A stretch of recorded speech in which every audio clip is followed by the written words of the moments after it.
Republic day అంటే WhatsApp స్టేటస్లు forward మెసేజ్లు పంపించుకోవడం కాదు, మన హక్కుల గురించి తెలుసుకోవడం. మీకు తెలీదా? నేను చెప్తా, వినండి.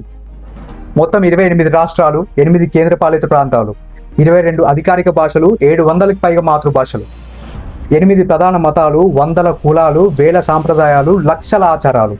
కానీ వీటన్నింటినీ ఏకం చేసే మన పుస్తకం రాజ్యాంగం 1950 జనవరి 26వ తేదీన అమలులోకి వచ్చిన రోజున మనం ఈ రిపబ్లిక్ డేని సెలబ్రేట్ చేసుకుంటున్నాం.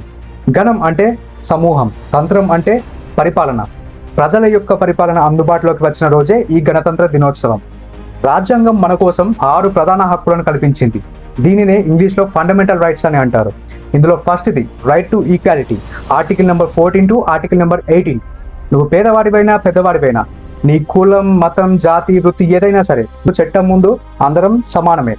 అండ్ రెండవది right to freedom, article number 19 to article number 22. భయం లేకుండా మాట్లాడడం, ఆలోచించడం, ఒకవేళ అన్యాయం జరిగితే ప్రభుత్వాన్ని సైతం ప్రశ్నించగలిగే హక్కు రాజ్యాంగం మనకు కల్పించింది. అండ్ మూడవది right against exploitation, article number 23, article number 24. ఒక మనిషిని బానిసగా వాడుకోవడం, చిన్నపిల్లలతో పని చేయించుకోవడం చట్టరీత్యా నేరం. అండ్ నాలుగవది right to freedom of religion, article number 25 to article number 28. నువ్వు ఏ మతాన్ని నమ్మాలో అనేది నీ నిర్ణయం, దాన్ని అపోజ్ చేయడానికి ఇండియాలో ఎవరికీ అర్హత లేదు. అండ్ ఫిఫ్త్ది రైట్ టు ఎడ్యుకేషన్, ఇది ఆర్టికల్ నెంబర్ 21A.